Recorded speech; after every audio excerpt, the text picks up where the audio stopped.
All Hit Radio.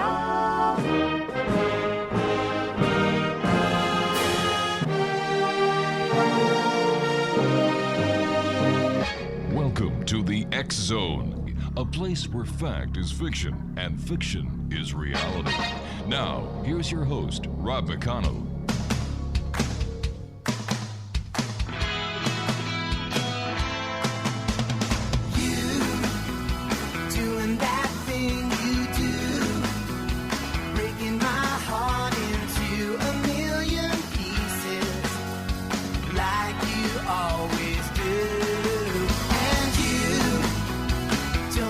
And good evening, one and all, and welcome to the X Zone. I am Rob McConnell, and for the next 2 hours, I'm your host and your guide as together we cross the time-space continuum to this place that I call the X Zone. It's a place where people dare to believe and dare to be heard. It's a place where fact is fiction and fiction is reality. And the X Zone comes to you Monday through Friday from 10 p.m. until midnight right here from our studios in St. Catharines, Ontario, Canada, on your hometown radio, Classic 1220, and streamed around the world on classic1220.ca.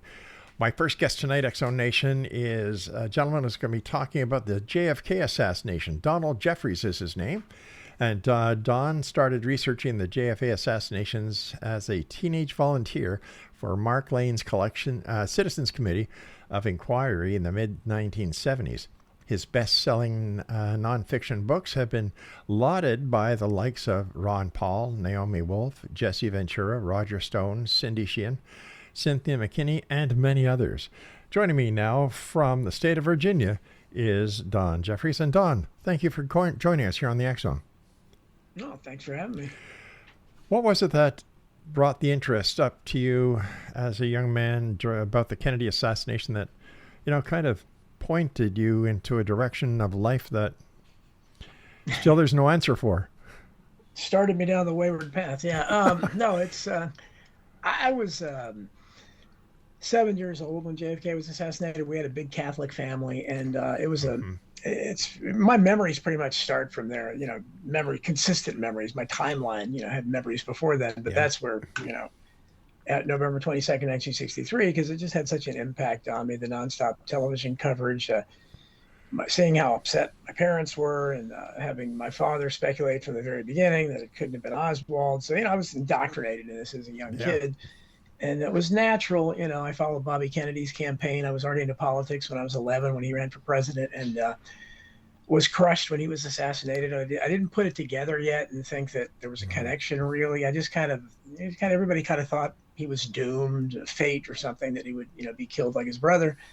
But it wasn't until I started reading. I didn't start reading like Mark Lane's, who I ended up working for, but Rush to Judgment and things. I read all the critical books when I started when I was about 17, 18.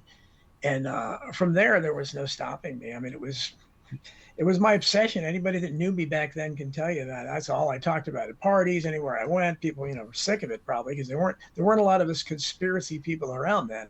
And so I was, hitting people over the head with this is the biggest cover up you've ever seen. And so it's the Kennedys. I admit to being a bit of a fanboy. I'm suspicious of just about everybody, but I have that, that Kennedy thing in me. So I still like RFK Jr. running for president attracted me, simply because I still have an affinity for the family. But it's, it obviously led me into other areas, 9/11 and, so many other things that, that's my wheelhouse issue. It's one I come back to all the time. And, if there's a book out there that somebody gives me, I'm going to read it and add it to the collection. Of course, my latest book is really my first book about the JFK assassination proper, which I wrote with William Matson Law. And that kind of concentrates on the New Orleans aspect, Pipe the Bimbo in Red. But Hidden History, by far the biggest selling book I had, has a lot about the JFK assassination in it. But this is the first one I've written about just about that. So there was obviously going to be a JFK assassination book in me. I remember where I was when I learned the news about President Kennedy being assassinated. Prior to his assassination, we lived in a town just north of Montreal called Chambéry, and right across the street from our home was a high school, and on the top of the high school they built the air raid siren, because at this time the the relations between the USSR or Russia and the United States was very, very, very volatile. Anything could happen at any time. And I remember the first night they tested the air raid siren, and it was the most horrific noise that I had ever heard. And then watching the actions in the United States, in the United Nations, and then Kennedy giving the Russians the ultimatum. And I think the world held its breath until they started turning, the Russian ships that were carrying more missiles to Cuba turned around. So he has also played a very significant role, in we Canadians as well. So what is your take? Was Oswald a lone gunman? No. I mean, I couldn't have studied this case for a week, let alone, God, it's getting close to 50 years now. I mean, it doesn't take very long to look at the evidence. I mean, the evidence is very clear, and there was no investigation, no real investigation. Most of the Warren Commission was hired to beef up the FBI report, and it's padded. It's 26 volumes of mostly meaningless stuff that almost no one read. The Warren report is just a set of conclusions that doesn't even match up to the sources in those 26 volumes, which is what the early critics like Mark Lane, that's what they wrote about, saying, hey, look, this is their conclusion, but this is what the evidence actually says. But no, I don't think Oswald shot anyone. And in Pipe the Bim on Red, the newest book, I just lay out what I agree with Jim Garrison, who was still a hero of mine. And Garrison's thesis was that Lee Harvey Oswald was some kind of an intelligence agency. I think the record shows that he had a CIA 201 file. They knew he was at least an FBI informant. So he was probably working for the FBI and the CIA both in some capacity. And I believe at the time, just like Garrison did, at the time of the assassination, he was on assignment and was told to infiltrate a group in New Orleans. And that's how he got embroiled in that group with David Ferry and Clay Shaw, the people that Oliver Stone showed a lot in JFK, and Jack Ruby and people like that. And I personally believe, I go beyond Garrison, I think they may have all been manipulated against each other. They may all have been told the same thing, because they all were FBI agents for CIA. They all had connections, and they may have all been told the same thing. Hey, go infiltrate this plot. And they worked them against each other, and Oswald was the logical choice for Patsy. But the evidence that they did no investigation, but they inadvertently showed that whoever killed JFK, it couldn't have been Lee Harvey Oswald. Why not? Well, I mean, there's where do we start? There's even Chief Curry of the Dallas Police said that we can't. No one's put him in that window. You had people you had a guy eating his lunch on the floor like 15 minutes before the assassination, and people don't realize if you were going to assassinate a president, the schedule, they were 15 minutes behind schedule. So any assassin would have already been up there. He didn't see anybody. In fact, he said the reason I left because it was so lonely up there. Oswald's record as a sharpshooter in the Marines is very spotty. The last time he was tested was right before he left the Marines. By 1 point, he made the lowest of the 3 grades. Mark Lane wrote to the Marine Corps without telling them who he was and said, hey, what would this score indicate? And the Marine Corps itself said that would indicate a rather poor shot.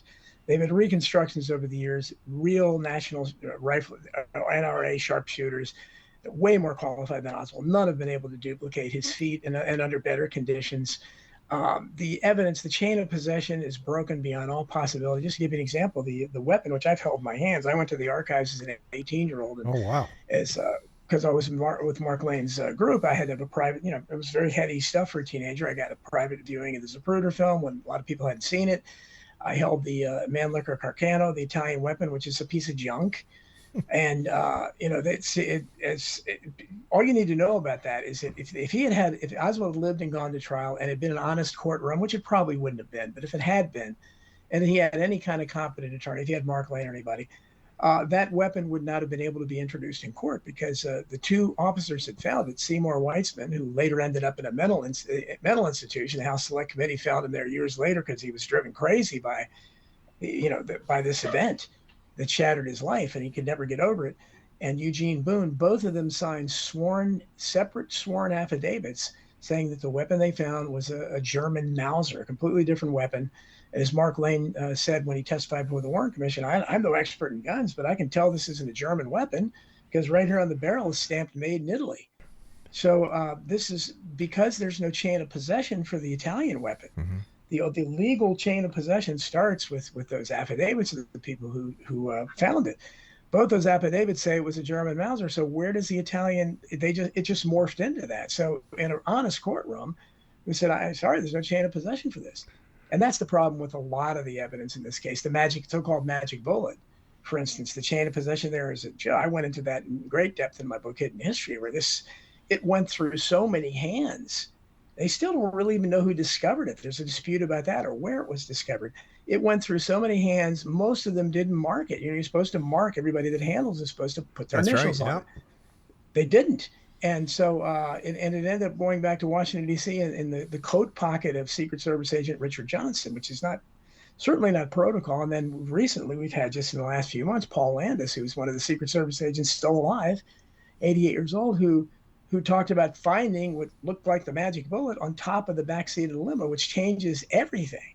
So there's questions about all the evidence is so to say that Lee Harvey Oswald could not have been convicted in any, and of course he had no motivation because what I discovered, when we did research, William Law and I did the research for the Pipe the Bimbo and Red book, where you're looking at all the people in New Orleans, all those people, Ferry, Guy Bannister, Clay Shaw, all these people would have participated. I think they were ground level conspirators. I don't think they were really participating in the president. They were all being manipulated, but they would have all, in fact, several, David Ferry and several of them say, we need to kill this guy. Yeah. So they would have eagerly participated in it. But the only person in that group that wouldn't have is Lee Harvey Oswald, because Lee Harvey Oswald, there's not one negative word about Kennedy on the record. Everybody said, hey, kind of liked him.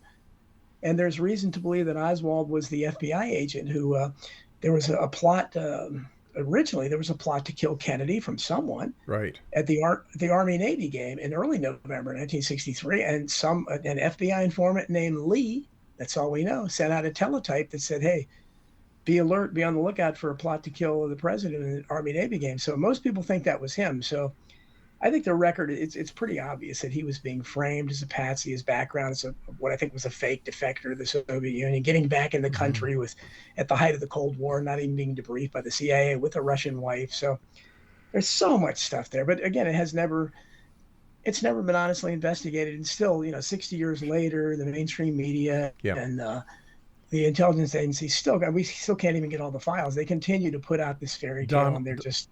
Donald, I hate to do this. I've got to take my break. Exonation, Donald Jeffries is our special guest. His Facebook page is facebook.com/Donald.Jeffries. And we'll be back on the other side of this short break as the X-Zone continues with yours truly, Rob McConnell, from our broadcast center and studios in St. Catharines, Ontario, Canada. And you're listening to us on your hometown radio, Classic 1220. And we're streamed around the world on classic1220.ca. Now, tell me, are you a believer or a skeptic? UFOs. A believer? No, I'm talking. I'm just trying to get the. Listen, we'll be right back. Don't go away.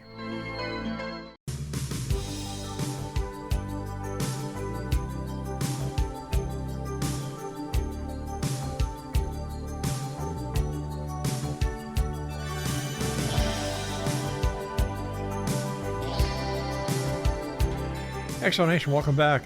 Donald Jeffries is my special guest. His Facebook page is facebook.com/Donald.Jeffries. And we're talking about the JFK assassination this hour here on the X-Zone. And Donald, why hasn't this crime been solved over all these years? What is it because who would be totally implicated in this crime? I think so, and again, it's this without the performance of the mainstream media, people certainly people like me, all these years later, would have no reason to write books. And the people have to realize that the mainstream media, other than Dorothy Kilgallen, who was a very famous woman, panelist on What's My Line, and was almost certainly murdered because of her looking into the JFK assassination, she was the only person in the mainstream media that was planning to write a book about the JFK assassination expose, and she died under very suspicious circumstances. All the rest of the media, NBC, and back then, of course, you had 3 networks. One of the 3 networks, NBC News, and I published the little blurb, the teletype in my book, Hidden History. they agreed right after the assassination. They agreed in print that we will not televise or report any information that contradicts the FBI account of events. Now Wow. that's a horrible thing for, yeah. I mean, so it's right there in black and white. They agreed to it, and certainly CBS, we know, with Walter Cronkite, Dan Rather, who got his start in Dallas by lying about the Zapruder film because he said he had seen it when no one else had seen it, and he breathlessly reported how the president's head moved forward with great. And anybody who's seen the Zapruder film knows it goes backwards or back and to the left, if you remember Oliver Stone's film. So the media consistently, from the very beginning, lied and distorted and just put out, official government statements, with very few exceptions. Jim Mars and Earl Goals were local Dallas newspaper reporters. But other than that, it was left for Mark Lane, people like Mark Lane and Harold Weisberg, a retired chicken farmer, and Shirley Martin, a housewife, Sylvia Marr, who worked for the WHO. These were the people that did the actual investigation. These are the people that looked at the 26 volumes, saw they didn't match up with the conclusions, saw how absurd the entire thing, how it was, from the single bullet theory to his head going backwards, and yet they claim the shot came from the behind, the disappearing throat wound. We know now, for instance, that Malcolm Perry, who originally, and we've lost the audio of that, originally said in his press conference this was an entrance wound to the throat, which of course destroys the version of events right there, because Oswald was supposedly from behind. And we know now that the Secret Service agent, the Secret Service went out and pressured him, bullied him, threatened him into changing his story. The White House called him that no, this is not a wound of entry. And he was tortured about it for years. We have lots of people on the record saying that. That obviously wouldn't have happened if Lee Harvey Oswald had done it. So I think there are great forces involved, and Oliver Stone did a pretty good job, I think, of showing, the people in the Pentagon, the CIA, and how they just kind of came together for their mutual interest. But they had, a lot of people had, reasons to want to eliminate JFK, and I think this is, it's an indictment of our media and why, from Donald Trump, or anybody was calling it fake news, and everybody calling it fake news now, why people, so many of us resonated that with it, because we know how often they lie, and they just simply don't report the truth. And the JFK assassination they've been lying about that for 60 years now, and you saw it in the coverage of the 60th anniversary. And ironically, there's some breakthroughs, like Rob Reiner of all people, who I don't agree with most of his politics, but he's now got I think it's online, but he's got some kind of mini series about the JFK assassination, which is pretty good. He's pretty much telling the truth. And so there are some forces out there, but for the most part, the mainstream, the CBS, ABC, NBC, CNN, Fox News, the only really New York Times, Washington Post, all the print media has consistently, they are wed to this Oswald did it theory, and nothing is going to deter them from it. And that's the problem. People like us, basically, we'll get asked a question all the time. What evidence do you have? And Right. I quote Mark Lane, who said from the very beginning, we just use the evidence you have. We don't need any new evidence. The evidence you have, the so-called evidence, shows that whatever happened, it wasn't what you said happened. That whoever killed JFK, so I don't speculate who definitely did it, but I know that they proved it wasn't Lee Harvey Oswald. I was speaking to a guest a couple of months ago who said that they had a copy of a teletype that implicated Johnson, but then Vice President, now President Johnson, in the conspiracy to kill President Kennedy. Have you heard that? I'm not sure of a teletype that does, but a lot of people have, certainly Johnson's behavior was very suspect that day. And I can tell you from being a little kid, I hated him, because that's all I heard. My Catholic relatives hated him, and they all thought Johnson was behind it.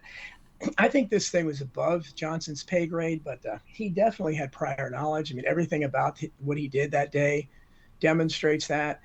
And he certainly saw to it that the right people were appointed to the Warren Commission, including Alan Dulles, who JFK had fired after the Bay of Pigs, and would have certainly had an axe to grind there. That's the last person I got, the Fox Garden, the hen house.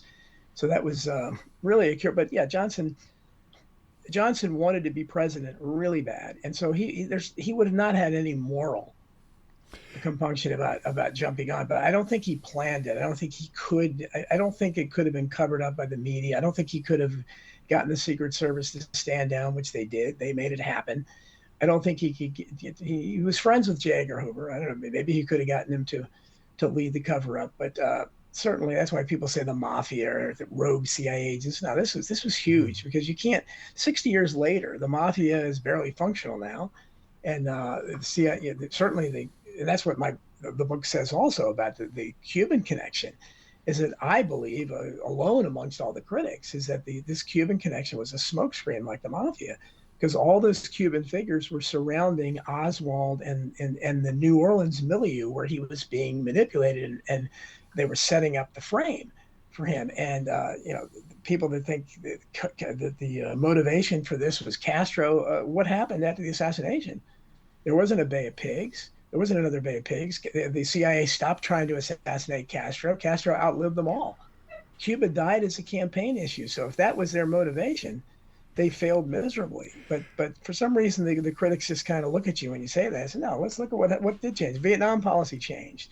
The CIA changed. It went from being maybe could be abolished under JFK to being stronger than ever. Things, the Federal Reserve, there are indications JFK was maybe heading in that direction as well. His father was an early critic of the Federal Reserve. So there are lots of other reasons to believe, to wonder why he was killed. There may be reasons we don't even know, but certainly they seem to have a very strong compulsion to still be covering it up after all these years. But isn't it only fair or right, the right of the American people to actually find out who assassinated their president?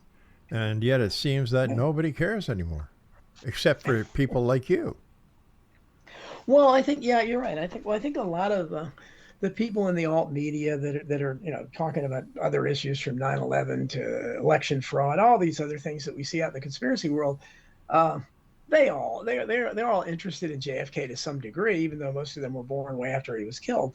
Mm-hmm. But a lot of people think that this precipitated the modern state, and our drift. I mean, I think that a strong argument can be made that on November 22nd, 1963, America was at its peak, its absolute peak, in terms of economic influence, economy, influence around the world, cultural influence. And from that day forward, I think you can look, if you're looking at a graph, it'd be nothing but a line downward. We've been heading downhill ever since. And I think there's something to be said about that America lost its innocence. I think it really did.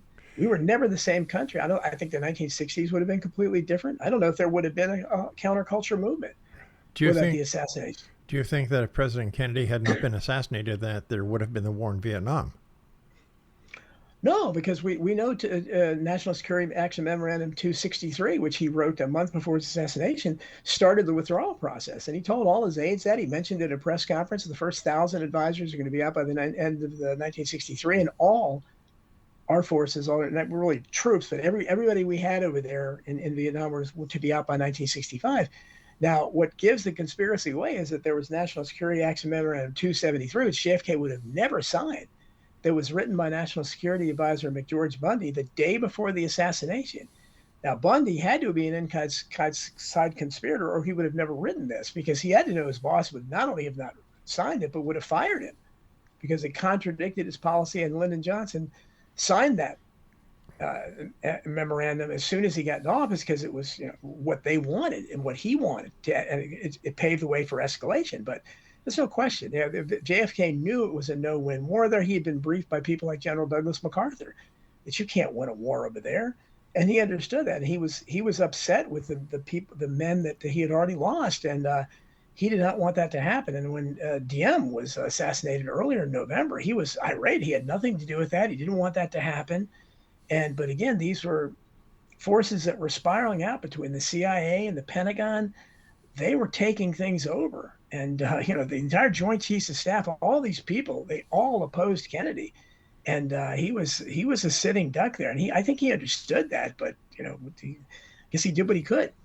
I thought the CIA had no jurisdiction in the United States proper. Well, they weren't supposed to. That was what the entire church, a lot of the Frank Church hearings in the Senate in 1975, that's what was exposed a lot then. And people, as a young liberal Democrat, which is what I was then, I was, he was one of my heroes, and I was just, fascinated by this because, they did not have domestic jurisdiction, but they exposed all the things they had been doing at home and abroad. And, that there was a brief blip there where a bunch of post-Watergate Congress came in and they passed Freedom of Information Act, and there was a lot of criticism of the CIA. But by the time Reagan came into office, you had Iran-Contra and all that stuff. I mean, the CIA gained power again. And today, if anybody would even, dare to suggest that the CIA be shattered in a million pieces and scattered to the winds, which is what JFK said back then, just imagine what the response would be. Wow. You and I have to take our break. Please stand by. Exonation, our guest this hour is, I find this very interesting. Our guest is Donald Jeffries. His Facebook page is facebook.com/Donald.Jeffries. Tell me, Exonation, when it comes to the JFK assassination, what do you think? What do you feel? Over 50 years, this is one of the most mysterious cold cases that have ever been, according to law enforcement officials. What do you think, Exonation? Send me your email, exone@classic1220.ca. And we'll be back as we continue talking to our very special guest this hour about the Kennedy assassination, and then we're going to talk about 9/11 and other conspiracies here on the X-Zone with yours truly, Rob McConnell, from our broadcast center and studios in St. Catharines, Ontario, Canada, where we're coming to you on your hometown radio, classic1220.ca.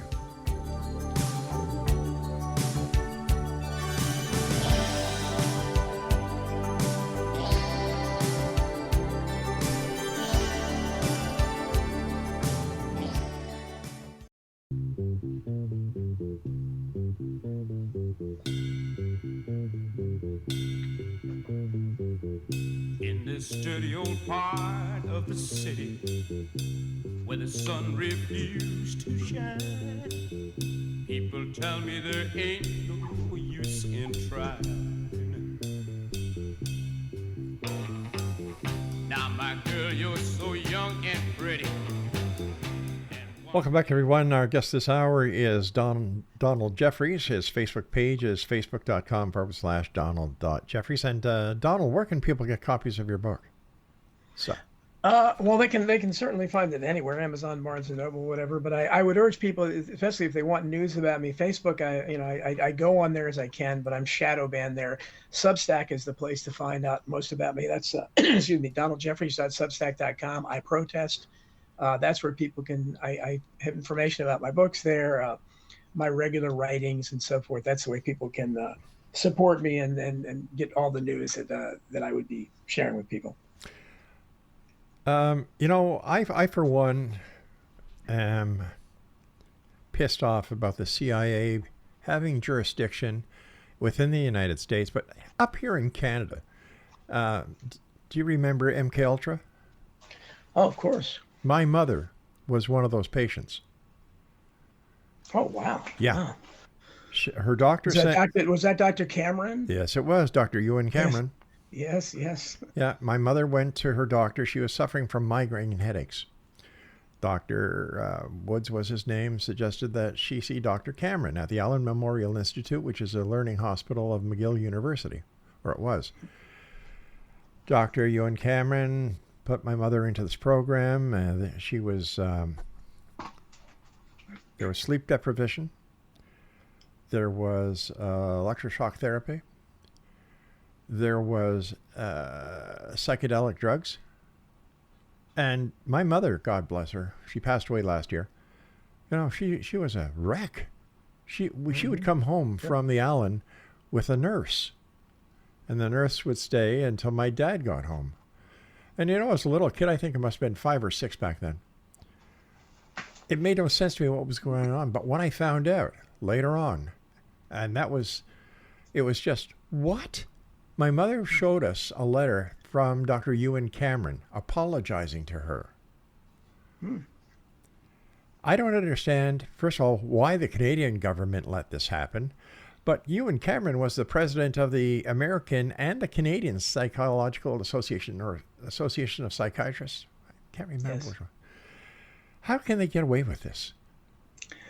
Well, I think that's why you had so many people that were critical of this, because again, most of this stuff came out about that. You also had the work of Dr. Gottlieb, I believe, as well.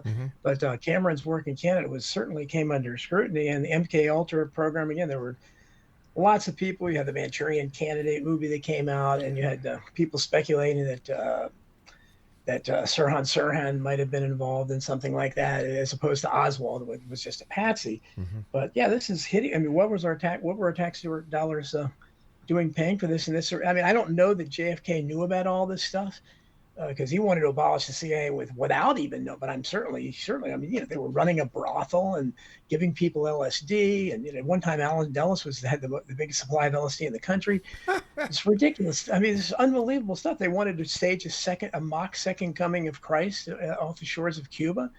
These are things, and of course, one of the things that probably helped sign his death warrant as well, they had Operation Northwoods, which we only found out about in the 1990s when the Assassination Records and Review Board, it came out accidentally in their release of documents where this was a hideous plan. And so when you hear people talk about Sandy Hook or Boston bombing or any of the school shootings, there's precedent for that, because the Joint Chiefs of Staff and the CIA, they put together a proposal called Operation Northwoods in 1962 that talked about fake plane crashes and fake, all this crazy stuff going on. It's unclear how much would have been real, but all of it to be blamed on Cuba to stage. And JFK, to his credit, he was the only person, the entire Joint Chiefs of Staff wanted to do it.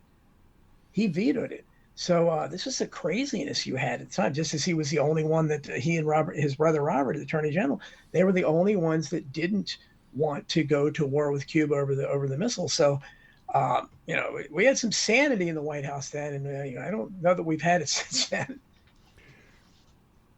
What do you think should be done with the case of JFK? Why can't it be reopened? Well, the problem is that at this point, there's a very few people alive still that could be questioned. Most of the people that would be, certainly the Secret Service, you have a couple people, Clint Hill and Paul Landis, that are left, but they're not going to admit to anything. And I believe me, I unlike most of the critics, if I had been running the investigation, the first people I would have looked at would have been the Secret Service, starting with the driver, William Greer. Yep. They allowed it to happen. None of them behaved normally that day. They broke all protocol, from being out drinking till 5 a.m, which is against all standard procedure, to the driver, stopping or almost stopping the car, according to at least 59 witnesses, turning around and watching his head get blown off. The agents in the limousine, like 10 feet away, had 6 seconds to react. They did nothing until Clint Hill ran belatedly after the last shot. So this is, if in a real investigation, they would have all been reprimanded. They would have been questioned, like what was going on there.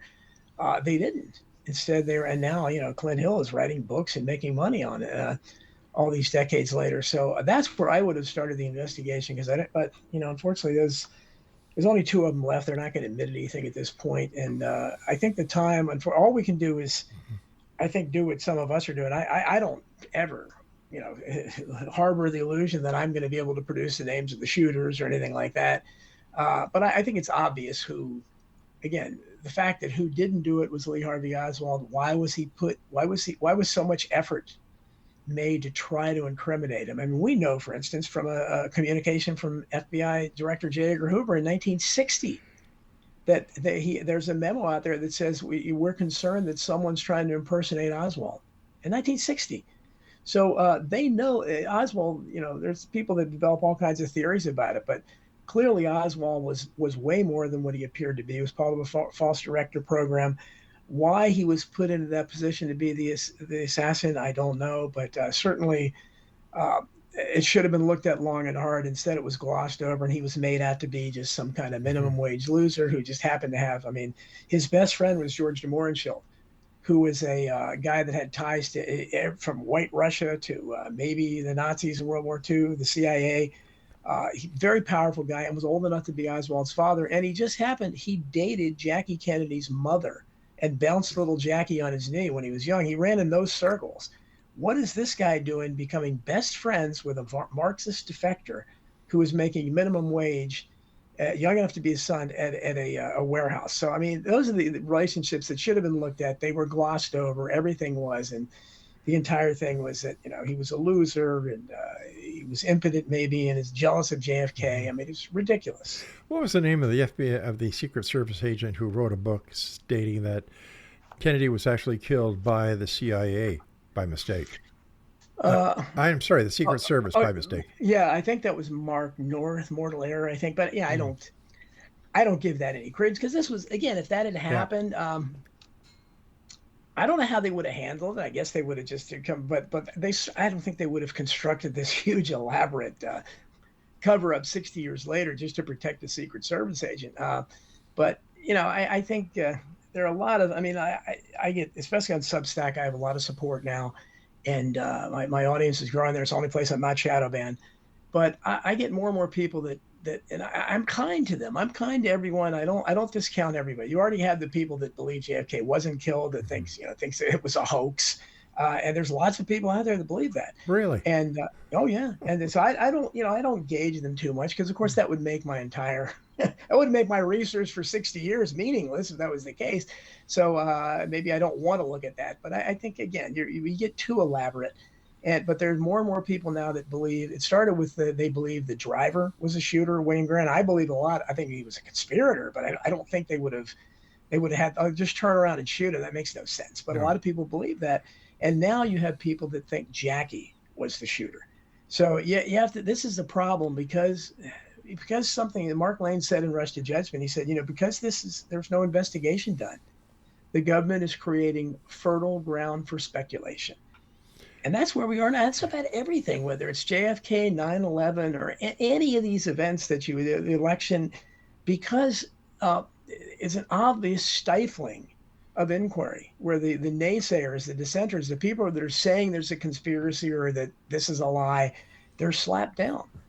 And in some cases, increasingly, they're being prosecuted. Look at Alex Jones and people like that. So Trump himself. So this is not the way it's supposed to be in a free society. And I think because the government has always behaved as if it's covering up, even while claiming it's not. The government always behaves as if they were conspiring. I mean, look at how many. Look at the JFK assassination. I mean, 60 years later, I mean, there's not going to be a smoking gun. There are no files there. They didn't have a memo that documents, oh, this is a conspiracy and here are all the key players. They're not going to have anything like that. But the problem is they've always. Why are they? Nobody said in the very beginning, okay, Lee Harvey Oswald's a lone nut. He had no connection to anybody. He was making minimum wage. Nobody helped him at all. So why would anything be withheld on the grounds of national security, especially 60 years later? Nobody asked that question. I had Lee Harvey Oswald's girlfriend on the show years ago, and I can't remember her name. Judith Baker? Yes. Yeah. I think, yeah. Yeah, Judith Baker. And I asked her point blank, was Lee Harvey Oswald a member of the CIA? And she said, yes, he was. Oh, yeah. No, there's no question. We have testimony of... But with all this testimony and the great work that you and others have done into this investigation, to think that the greatest country in the world, with the biggest military might, with the CIA and and all the other alphabet soup agencies, right, are pulling this wool over the American public's eyes, it's frightening. It is really frightening. What's the truth? You don't know anymore. You're right, and that's why it's so hard to get people to accept, and that's why there are millions of people. You look at basically, and again, I'm a Trump agnostic. I'm part of the smallest minority group in the world, so I get it from both sides there. But if you look at the people that 70, 80 million, however many people voted for Trump, those are the people that are awake, what we call awake to some degree. Now, of course, most of them still, I think, misguidingly, still trust Trump, but they're awake they understand something's wrong. They know there's corruption. They know that the courts are not seeking justice. They know the media is fake news. They know all this stuff. They know they lie all the time to us.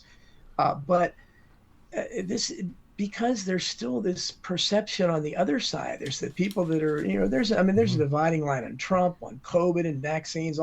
The country is completely divided on this, and it's basically half the country still trusts to some degree. mostly because they hate Trump. The other half is they don't trust anything. Yeah. So it's very difficult at this point because like my books, I know who they're going to appeal to. It's very hard to get a so-called normie to read them because you have to have your mind open. You have to accept that. Don, I hate to do this, but I've got to take my final break. So, and I would love to buy one of your books. In fact, I will. Exonation, Don Jeffries is our guest. His Facebook is facebook.com/Donald.Jeffries. And we'll both be back on the other side of this break as we wrap up the first hour of tonight's show here in the X Zone with yours truly, Rob McConnell, from our broadcast center and studios in St. Catharines, Ontario, on your hometown radio, Classic 1220. In this dirty old part of the city where the sun...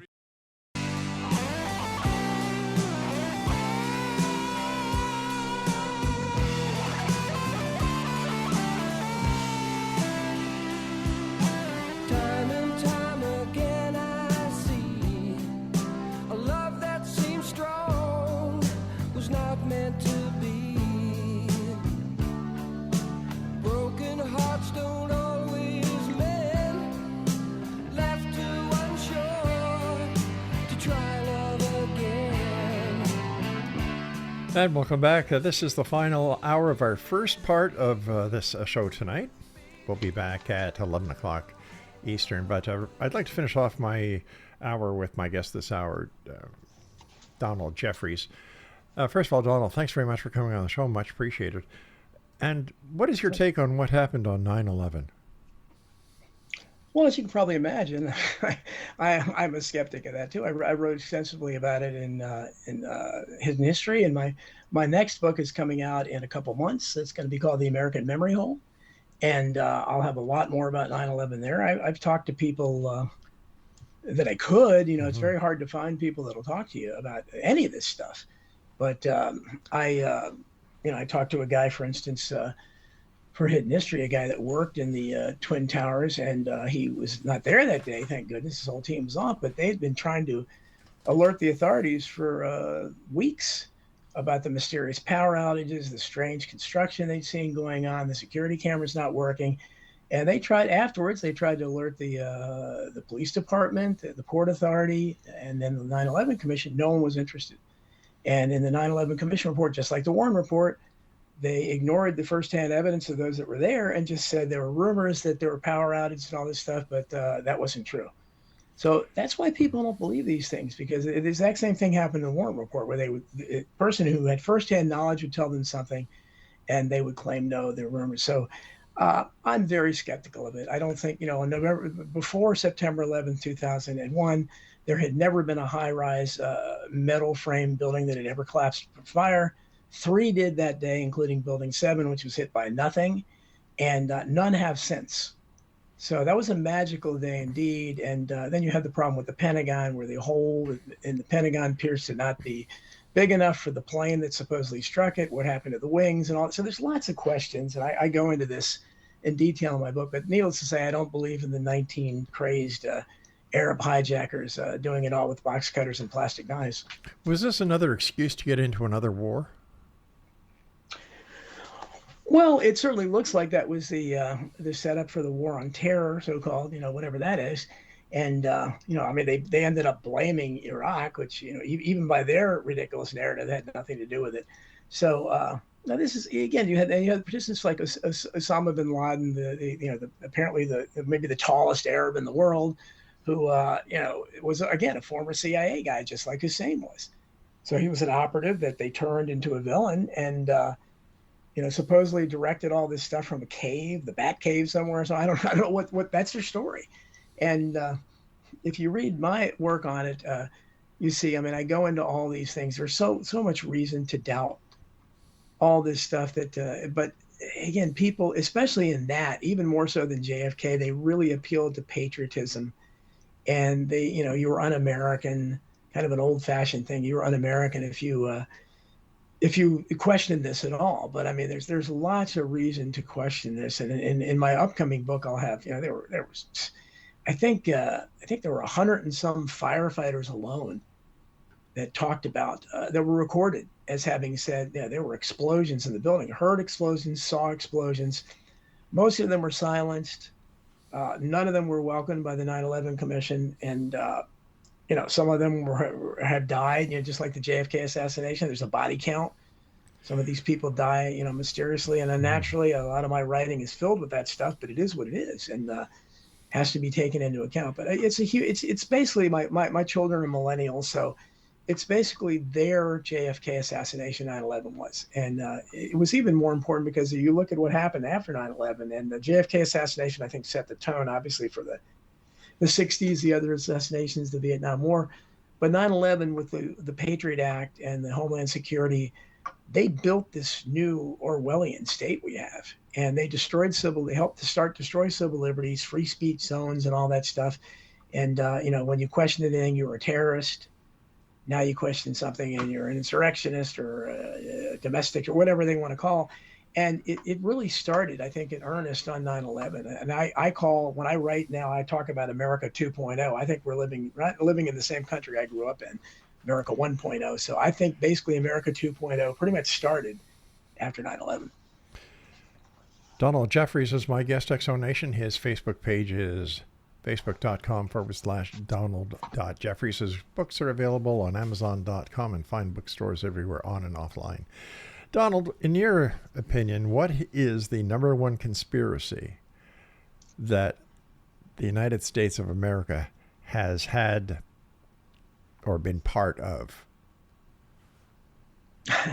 Boy, we just, pretty much, I call, people say all the time, you think everything's a conspiracy? And I say, well, yes, I do, because I think we're run by conspirators. I think it's a standard operating procedure for them. It's a way of doing business. They literally don't know any other way to do it. And so I think to pick one, I think, JFK assassination, really set the tone. As I said, 9/11 was huge. Recently, I think, and again, I wrote about vote fraud and hidden history, going back to the vote scam by the Collier brothers. It goes back a long way. It goes back to Lincoln, in the Civil War, where he didn't furlough the Northern soldiers that were going to vote for McClellan. So we have the 1876 election, where it was completely stolen from Samuel Tilden for Rutherford B. Hayes. We have these elections, landslide Lyndon Johnson, won by 87 votes and was the first man to go through the cemeteries and get names, because he said the dead have as much right to vote as anyone else.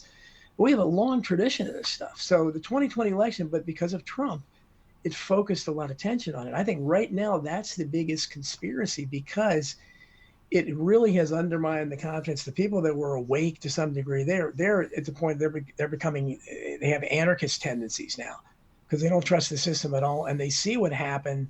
There's always been evidence of vote fraud, but in that case with the mail-in ballots, the boxes appearing in the middle of the night. I know I was on Jeff Rentz's program that night, and we were talking early, and I said, it looks like Trump's going to run away with it, because he was ahead comfortably in all the swing states. And then they stopped counting votes. And then for several hours later, suddenly they come back, and I'll have that in the book I'm writing now. I'll have a lot of this stuff where, in one case, there was, I think, one county where Joe Biden supposedly got 90% of the vote when they started recounting again. That's just impossible. And these numbers are out there. They're absolute. But the problem is they've set the precedent now because of Trump, because of his personality, either hate or love him, because he was the one saying he was defrauded. They're not prosecuting him, basically saying that you can't. You already prosecuted Rudy Giuliani. They may prosecute Carrie Lake. This is a terrible trend, because even if you don't have any reason to say it, you ought to be able to say it's not criminal. Maybe it's being a poor sport. But you ought to be able to say, hey, there was fraud or whatever. And in Trump's case, he did it in his usual juvenile fashion. But the problem is they've now set the tone that this next election, 2024, no one is going to trust the results. No matter what happens, half the country is going to be pissed off. And it depends. It just determines which side will be and what will happen. But you can't have a country that's divided as this and no one trusts the process. Now, they haven't acknowledged that there was any fraud in 2020. In fact, they're going to prosecute people for saying there was. They certainly aren't going to address the fraud in 2022 midterm elections that Carrie Lake and people were subject to. So I don't understand why the Republicans would think they have a chance, because they haven't acknowledged there's any fraud. There were no reforms that have been made. So I don't know what's going to happen in this election, but I do know that no matter what happens, no one will trust it. So I think that's the biggest problem and the biggest conspiracy out there at this point. We've got about 3 minutes left, and I've held off to this question until the very last. What is your take on UFOs? Are they real, or are they part of a phenomenon that we haven't been able to discover yet? Oh, I think there's some kind of real phenomena, definitely. I mean, again, I haven't written a book on that yet. I probably will one day on this kind of supernatural phenomena. Mm-hmm. When I was young, and that was my second go-to issue behind JFK assassination. I read everything on the subject. I know how many people have seen these things, how you've had sightings in Brazil and places where thousands of people saw it at the same time. It's not mass hallucination. Something's there. I don't believe the alien theory any longer. I did a long time ago. I think it's probably some kind of secret technology and some kind of thing. The government, that's what I think. I don't know, but there's no question. And I think it's very curious that the media has been promoting this now, suddenly giving credibility to it when for decades they ridiculed anybody who saw a UFO. I think the latest and biggest farce that we've seen so far is the congressional hearings with the two Navy pilots and David Grush, who had never seen anything that he talked about. It was always, second-hand, third-hand, fourth-hand information. Right. And yet people are buying it. Yeah, well, I think, again, I didn't watch those that closely, but from someone, it would be like them suddenly admitting that Lee Harvey Oswald couldn't have done it. It's the same kind of thing where they're suddenly admitting these things are legitimate when for years they made fun of everyone. Oh, you saw a UFO? Okay. And a lot of these people's lives were ruined. Their families left them. They were ridiculed, lost their jobs and so forth. So they got nothing out of it. They didn't profit from it. So it's a real phenomenon. I don't know where it goes from here, but I don't think they're from outer space. And I do worry, there's Project Bluebeam out there in the conspiracy world. People worry about a fake alien invasion, and some people think this is why they're doing this now. They're trying to plan the way for a fake alien invasion. And we think of the Twilight Zone episode, Don't Get on the Ship. So obviously we're very skeptical of it. And finally, did America go to the moon? I don't think they did. No, I'm indebted to Dave McGowan's work, Wagging the Moon Doggy online, the late, great Dave McGowan, who I was often compared to. He removed any doubt from me. Again, the fact is, they tell you can't go today. Technology doesn't work that way. If we were able to go more than 50 years ago easily with that technology, and they tell you we can't today, that's, again, technology progress is supposed to go forward. It doesn't work that theoretically we should have been to Mars and Venus and everywhere else by now, and we haven't. You see, what people call conspiracies, I call reality. Because I agree with you when it comes to the moon.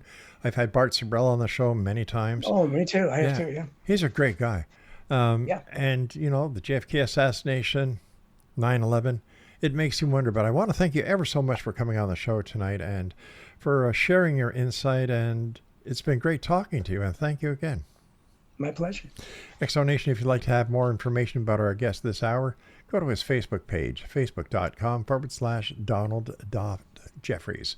Now, I'll be back on the other side of this short break as the X Zone continues from our broadcast center and studios in St. Catharines, Ontario, Canada.